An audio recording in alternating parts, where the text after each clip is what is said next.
What's up, people? WWE News back at you with my full Raw review for 1/21/2013. I'm surprised I actually said that correctly. Alright, so we open up the show with the Beat the Clock Challenge match, which obviously got to determine their spot in the Royal Rumble match. Now, I think that was a good way to start off Monday Night Raw. You know, the wrestlers were, for each match, were well paired together. I mean, you did have those types of matches as usual, and it was good to see back the Beat the Clock Challenge. Particular of those that got paired together very good were Randy Orton and Antonio Cesaro, and I hope these guys will start to get more fight time this year. And there was also some speculation of him returning heel. I don't think that'll happen. I think they will continue the Antonio Cesaro and Randy Orton feud. We also had Dolph Ziggler winning the Beat the Clock Challenge, which was unexpected considering how Cena had been coming out on top of their feud for like weeks now. And it was also good to see Vicky announced Ziggler had picked between the number 1 and number 2 spot in the Royal Rumble, which makes his quest to stop Cena from winning the match, and for more personal and more the good. I honestly think that Dolph Ziggler will steal the show at WrestleMania. This was kind of the good / the bad. You know, Rock's been on Monday Night Raw for weeks now, which was obviously expected. To see him actually promote his match at the Royal Rumble with CM Punk. The storyline was there where the police barred him from the building, which was kind of cool and made the expectation built up to what he was going to do when he got inside.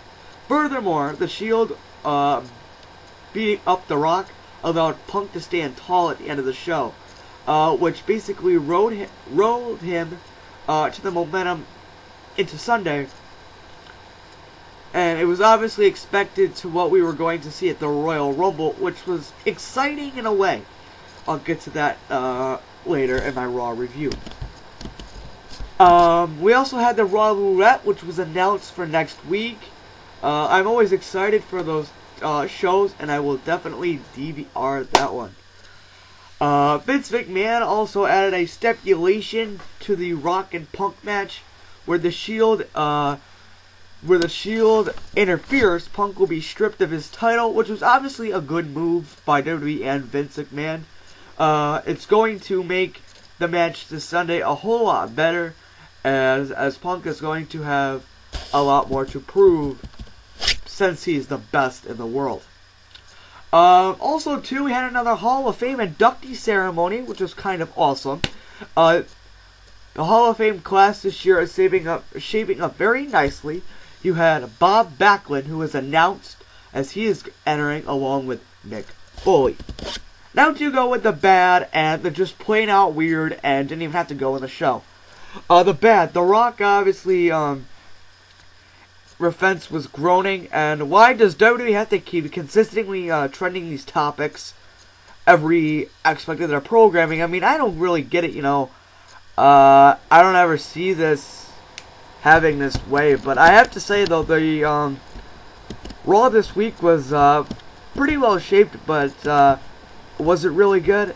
And not really. We also had the Big Show versus Zack Ryder, which was plain out a stupid match to put in the show, just a card filler, just a bathroom break, just my dinner. Yeah, I mean my TV dinner. But why can't Ryder be treated the correct way? He had that huge build with the internet, you know, and everything else, you know. I'd rather see him not be on the show than be on the show. Alberto Del Rio versus Tensai. Honestly, I have to say, it was plain out terrible. Just release the guy or do something with him.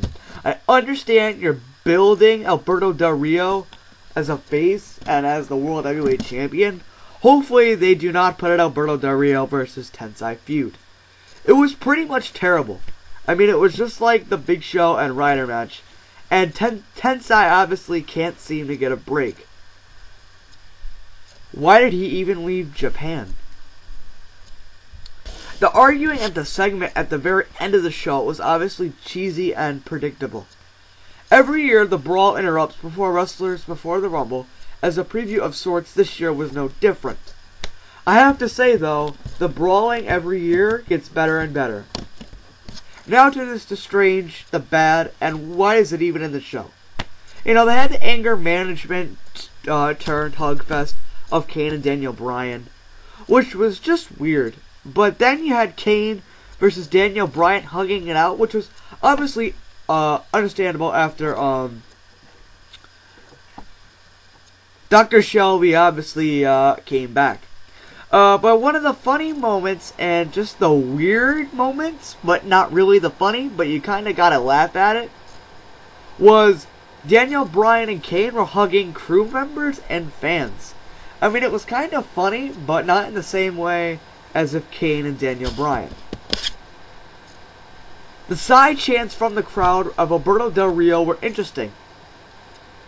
Will they become more successful as Bryan's yes and no chants? I don't really think so unless WWE tries to build it like the t-shirts with the yes and no. I have both. I love them both. I like to wear them. I get a lot when I go out to like the store or like at GameStop. I get yes, no chants all over. But overall, Raw was pretty good last night, and the ratings surely did go up. Hopefully they will go up. They built a lot of tension towards the WWE pay-per-view on Sunday, and it was basically pretty good because it increased the stakes, but not only for The Rock, but for CM Punk as well. Next up, I'm going to make a video on who's going to win the Royal Rumble, and then it's all leading up to the Royal Rumble. That is it for my WWE news this week, but I will be uploading acapellas and pianos, unless something big's going to happen. But that's my Raw review for 1/21/2013. Don't forget to like this video, comment, and subscribe so I can feed you more wrestling news.